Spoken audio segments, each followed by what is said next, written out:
परिक्रमा कर लिया, हो गई पृथ्वी की परिक्रमा। दत्ता पुरा गौतमाय, महर्षि गौतम को ब्रह्मा जी ने अहिल्या का दान कर दिया। अब महर्षि गौतम अपनी पत्नी अहिल्या के साथ रहने लगे, अपने नित्य कृत्य धर्म का आचरण, यज्ञ याग आदि कर्म करते रहते। इंद्र के मन में अहिल्या के प्रति वासना थी, इच्छा थी। एक दिन इंद्र आए अवसर पाकर, और इंद्र ने आकर के अहिल्या से कहा कि ऋतुकालम प्रतीक्षन्ते नार्थिनः सुसमाहिते। हे देवी, मैं आपके प्रणय को, प्रेम को चाहता हूं। संगमम तो हम इच्छामि, मैं तुम्हारा समागम चाहता हूं। इंद्र ने ऐसे ही कहा। त्वया सह सुमध्यमे, और इंद्र जब आए तो महर्षि गौतम का वेश बना करके आए। ये तो था कि गौतम का वेश बनाया था इंद्र, लेकिन गौतम का वेश इसलिए इंद्र ने नहीं बनाया था कि अहिल्या मुझे पहचान न सके, अहिल्या को धोखा देने के लिए। अपितु इंद्र ने गौतम का वेश इसलिए बनाया था कि मैं गौतम महर्षि की कुटिया में प्रवेश करूं तो अगर कोई देख भी ले तो लोग यही समझें कि महर्षि गौतम है। इसलिए गौतम महर्षि का वेश बनाया। मुनिवेश धरम मुनिवेशम सहस्राक्षम विज्ञाय रघुनंदन। अहिल्या तो जान रही हैं कि ये सहस्राक्ष इंद्र हैं।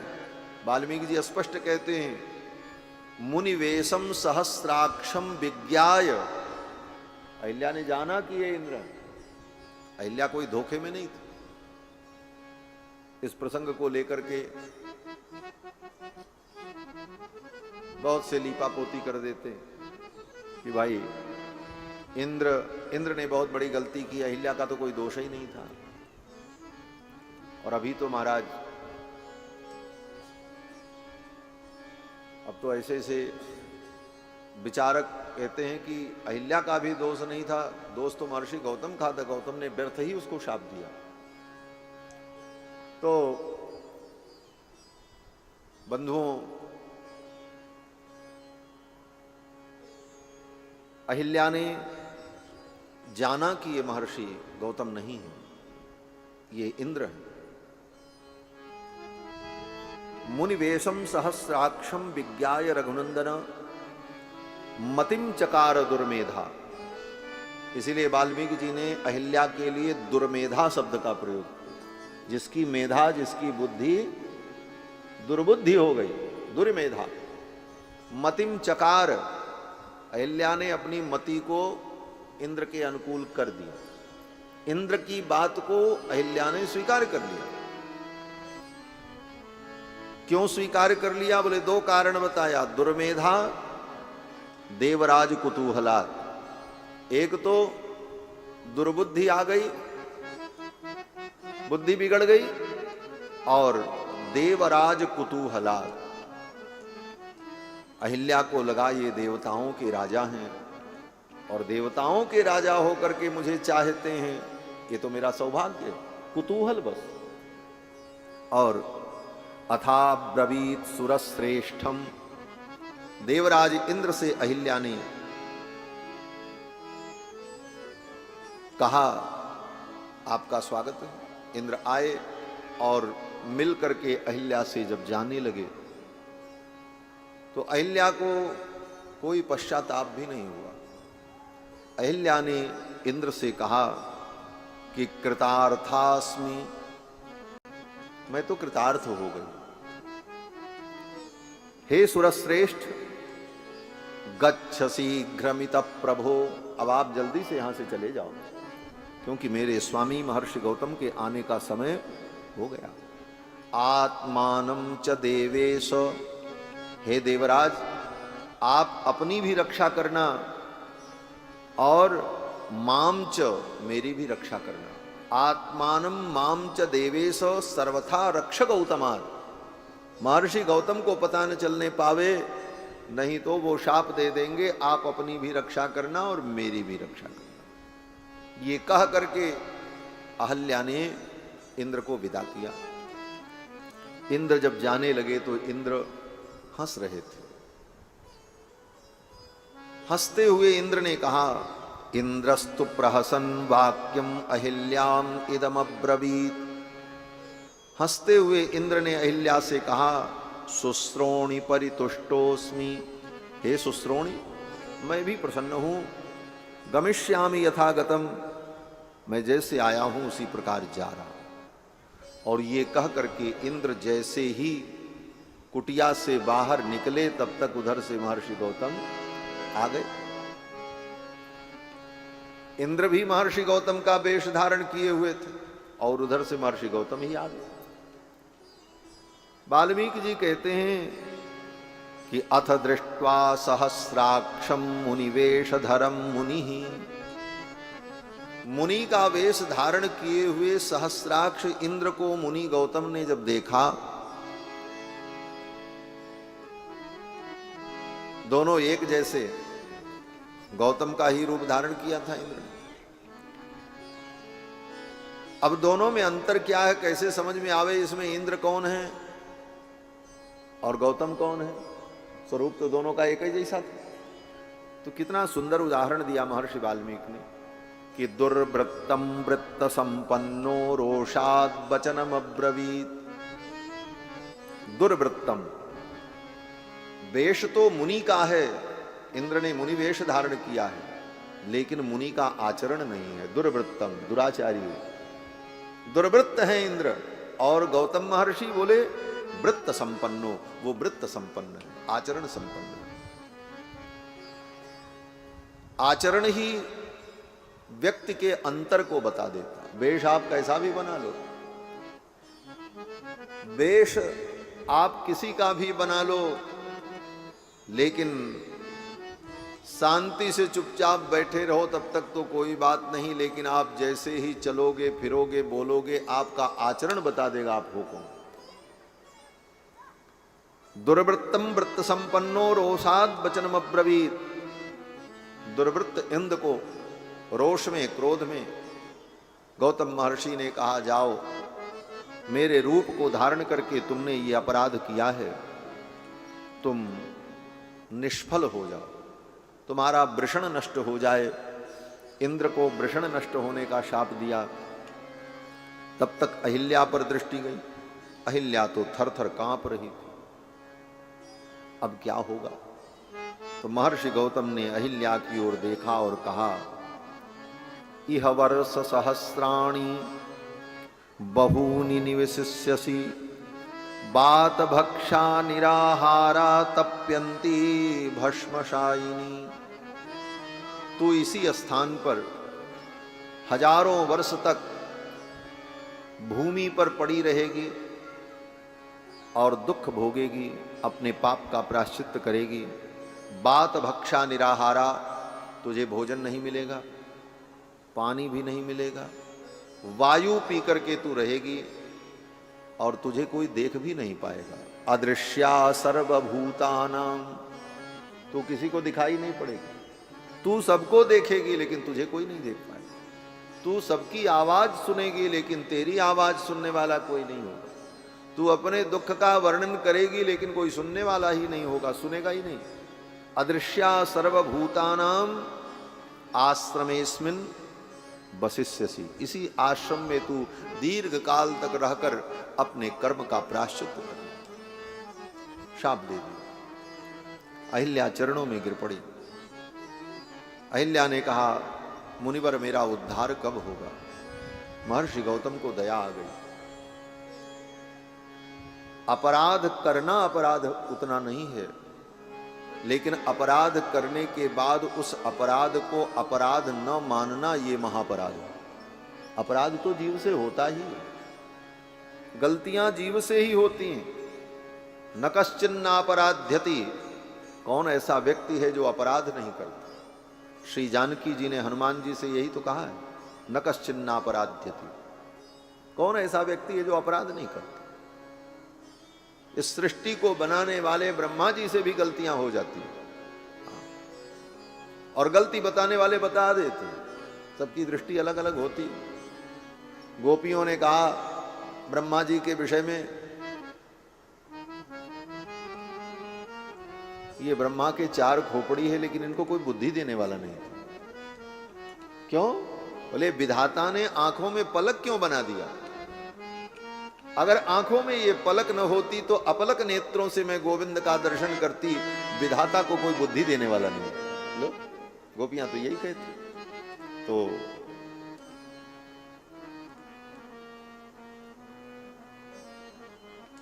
पक्ष्मकृत दशाम, यही तो कहा, ब्रह्मा को कोई बुद्धि देने वाला नहीं। तो गलती तो किसी से भी हो सकती है, लेकिन गलती को गलती मान लेना ये बहुत बड़ी अच्छाई है। सीता जी कहती न कश्चिन नापराध्यति।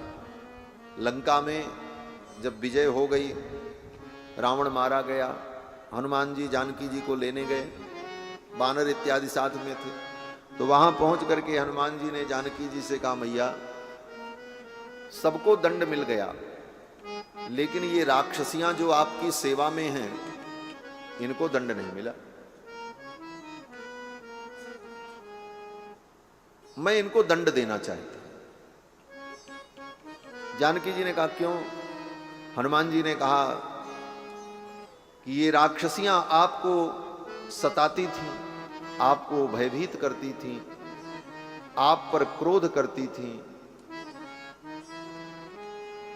तो मैं चाहता हूं इन राक्षसियों को भी दंड मिले। और वो राक्षसियां जानकी जी के सामने जाकर के इतना भय दिखाती थी। श्रीमद् वाल्मीकि रामायण में वर्णन है कि बड़ी विकट विकट राक्षसियां थी महाराज। ऐसी राक्षसी जिसका मुख सूकर के समान, किसी राक्षसी की आंख उसकी खोपड़ी में, किसी राक्षसी के नाक का एक छिद्र यहां और एक छिद्र यहां, ऐसी ऐसी विलक्षण विलक्षण भयानक, और इतनी विशाल काया थी कि अशोक वाटिका में जब आती थी तो बड़े बड़े वृक्ष उनके कमर के बराबर रहते थे, ऐसे पेड़ को हटाती थी और चली आती, ऐसी विशाल काया। कल रात्रि में सुंदरकांड का, वाल्मीकि रामायण के कुछ अंश का मैं पारायण कर रहा था, ये सब राक्षसियों के स्वरूप का वहां वर्णन है। वो सब कितनी तो ऐसी थी महाराज कि उनके कान इतने बड़े बड़े थे कि वो अपने दोनों कान से अपने आप को ऐसे ढक लें तो लगे कि कोई चादर ओढ़ के, बृहत करड़ा। ऐसी ऐसी थी महाराज कि उनके एक एक कान महाराज बड़े बड़े, लंबे लंबे पैर तक के कान। ये सब राक्षसियां जानकी जी के सामने आकर के बैठ जाती घेर करके चारों तरफ से। जानकी जी उन राक्षसियों को देख करके भयभीत होकर अपने नेत्रों को बंद कर लेती। तो राक्षसियां कहती नेत्र बंद करने से काम नहीं चलेगा, आज हम सब मिलकर के तुम्हारा मांस भक्षण करेंगी। तब तक दूसरी राक्षसी कहती देखो देखो इसका हृदय मैं खाऊंगी। तो दूसरी कहती नहीं, इसकी आंतों को मैं खाऊंगी। तीसरी ने कहा ठीक है, आंत तुम खाना, हृदय तुम खाना, इसके सिर का भक्षण तो मैं करूंगी। विवादम नहीं वरोचते, हमें विवाद अच्छा नहीं लगता, पहले तय कर लो इसका कौन सा अंग कौन खाएगा। तब तक आ गई एक राक्षसी, प्रघसा नाम की राक्षसी, और उसने कहा कि मानुषीम मांस मास्वाद्य, इस मानुषी के मांस को खा करके नित्यामोथ निकुंभिलाम, ये अशोक वाटिका में जो निकुंभिला देवी की वेदिका है, इस वेदिका पर मैं नृत्य करूंगी। इस मानुषी के मांस को खा करके और सुरा को पी करके। उस राक्षसी ने कहा सुरा मानीयताम क्षिप्रम, जल्दी से सुरा ले आओ। कैसी सुरा? राक्षसी ने कहा सर्व शोक विनाशिनी, जो समस्त प्रकार के शोक का विनाश कर देती है। राक्षसों की दृष्टि में तो सुरा ही शोक का विनाश करती। उस राक्षसी ने कहा सर्वशोक विनाशिनी सुरा, जिसको पी लेने पर सारा दुख भूल जाता। इसीलिए आज भी जो राक्षसी प्रवृत्ति के लोग हैं वो यही कहते हैं, हम तो पीते हैं गम भुलाने को।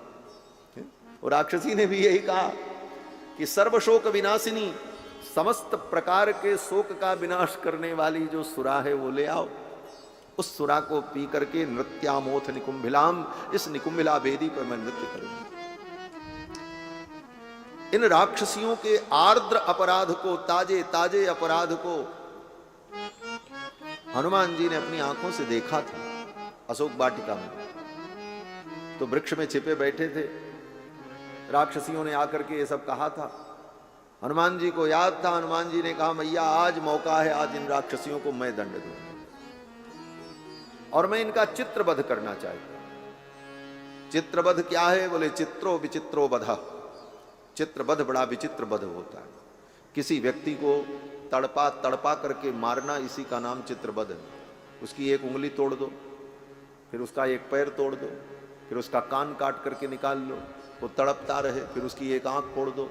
इस प्रकार विभिन्न प्रकार से तड़पा तड़पा करके किसी को मारा जाए, उसको चित्रवध कहते हैं। हनुमान जी ने कहा इन राक्षसियों का मैं चित्रवध करना चाहता हूं, इनके एक एक अंग को मैं तोड़ डालूंगा और ये तड़प तड़प करके मृत्यु को प्राप्त होंगी। मैया आपकी अनुमति मिल जाए तो मैं इनका चित्रवध शुरू करूं। श्री जानकी जी ने हनुमान जी की ओर देखा और कहा हनुमान, मैं तो समझती थी तुम बड़े बुद्धिमान हो, बुद्धिमताम वरिष्ठम ज्ञानिनाम अग्रगण्यम सकल गुण निधानम, लेकिन मुझे लगता है हनुमान तुम बानर ही हो, प्लवंगम हो, तुम्हें इतना भी ज्ञान नहीं। सेवक के अपराध करने पर दंड स्वामी को मिलता है। भृत्यापराधे सर्वत्र स्वामिनो दंडमिष्यति। ये तो राक्षसियां रावण की दासियां, और रावण को दंड मिल चुका है, फिर इनको दंड देना ये धर्म नहीं है। और अगर ये कहो कि इन्होंने अपराध किया है, तो किशोरी जी कहती न कश्चिन नापराध्य थी। हनुमान कौन ऐसा व्यक्ति है जो अपराध नहीं करता? ये करुणा है किशोरी जी की। किशोरी जी कहती कौन एक व्यक्ति ऐसा है जो अपराध नहीं करता? लेकिन अपराध करने वाले को क्षमा कर देना, उस पर करुणा करना, यही आर्य पुरुषों का लक्षण है। इसीलिए हमारे आचार्य श्री पराशर भट्टर स्वामी जी महाराज श्री गुणरत्न कोश में श्री जी की महिमा का वर्णन करते हुए कहते हैं, हे जानकी जी, आपने तो अपनी करुणा के कारण राम जी के दरबार को भी छोटा बना दिया। राम जी के दरबार में तो उसकी रक्षा होती है जो राम जी की शरण में आता है। भगवान कहते हैं आए शरण तजो नेता। सकृदेव प्रपन्नाय, एक बार प्रपन्न होकर तवास्मि मैं आपका हूं इति याचते, ऐसी याचना अगर करता है तो अभयम सर्वभूतेभ्यो, उसको मैं अभय कर देता हूं। हमारे आचार्यों ने वर्णन किया कि भगवान के दरबार में रक्षा किसकी होती? बोले 3 शर्त जो पूरी करे। पहली शर्त सकृदेव, एक बार। दूसरी शर्त बोले प्रपन्नाय, प्रपन्न होकर। और तीसरी शर्त तवास्मि, हे प्रभु मैं आपका हूं इति याचते, ऐसी याचना करें, तब राम जी उसकी रक्षा करते। और किशोरी जी के दरबार में बोले उन राक्षसियों को मारने के लिए हनुमान ने विचार किया, लेकिन हनुमान जी के भय से भयभीत होकर के उन राक्षसियों ने जानकी जी से अपनी रक्षा के लिए प्रार्थना तक भी नहीं की। सकृदेव प्रपन्नाय तवास्मि छोड़ो, ये भी नहीं कहा कि हे जानकी जी आप हनुमान जी से हमको बचा लो, लेकिन उन राक्षसियों पर करुणा करके जानकी जी ने उनकी रक्षा की। और हनुमान जी को कहा हनुमान अपराध तो हर जीव से होता है, क्षमा करना ही आर्य पुरुषों का लक्षण है, इसलिए तुम इनको दंड नहीं दे सकते। मेरे रहते तुम इन्हें दंड नहीं दोगे, मैं इन्हें क्षमा कर चुकी हूं। इस घटना का स्मरण करके पराशर भट्टर स्वामी जी महाराज कहते हैं कि मातर मैथिली राक्षसिस्त्वयि तदैवार्द्रापराधास्त्वया, उन राक्षसियों ने आर्द्र अपराध किया था, ताजा ताजा अपराध। रक्षन्त्या पवनात्मजा लघुतरा रामस्य गोष्ठी कृता, आपने हनुमान जी के हनुमान जी से उन राक्षसियों की रक्षा करके राम जी की गोष्ठी को, राम जी के दरबार को आपने लघुतर बना दिया, छोटा बना दिया। पवनात् मजाल लघुतरा रामस्य गोष्ठी कृता। राम जी की गोष्ठी को, राम जी के दरबार को आपने छोटा बना दिया। आपका दरबार तो राम जी के दरबार से भी बड़ा। क्यों, क्या अंतर है? तो आचार्य चरण कहते हैं, काकम तम च विभीषणम, जयंत विभीषण, इन सब की रक्षा राम जी के दरबार में हुई। लेकिन कब हुई? बोले काकम तम च विभीषणम शरण मित्यु क्षमौ रक्षता। वो शरण में आए और आकर के प्रार्थना की कि मेरी रक्षा करो, तब भगवान ने रक्षा की। काकम तम च विभीषणम शरण मित्यु क्षमौ रक्षता, सान सांद्र महागस सुखयतु क्षांतिस्तवाकश्मी की। तो किशोरी जी की करुणा, किशोरी जी कहती हैं, कौन ऐसा व्यक्ति है जो अपराध नहीं करता? अपराध तो जीव से होता ही है, लेकिन अपराध को व्यक्ति अपराध मान ले, यही सबसे बड़ा प्रायश्चित्त होता है। प्रायश्चित्त शब्द का यही अर्थ है, पश्चात तापः पश्चातापः। किसी कर्म को करने के पश्चात जो ताप हो, ग्लानि हो, उसका नाम पश्चाताप है। और पश्चाताप ही सबसे बड़ा प्रायश्चित्त है। अहिल्या को पश्चाताप होने लगा। महर्षि गौतम समझ गए, पश्चाताप हुआ तो प्रायश्चित्त तो हो गया। साप दे चुके थे तो अनुग्रह कर दिया। क्या अनुग्रह किया? महर्षि गौतम ने कहा कि जाओ, इसी आश्रम में रह करके तुम अदृश्य होकर के हजारों वर्ष तक रहोगी, लेकिन एक दिन समय आएगा, दशरथ नंदन राम स्वयं चल करके यहां आएंगे, और वो आएंगे, कुटिया में प्रवेश करेंगे। वो तो तुमको नहीं देख पाएंगे, लेकिन तुम उनका दर्शन करोगी, और उनके आते ही तुम्हारा शाप ताप सब समाप्त हो जाएगा।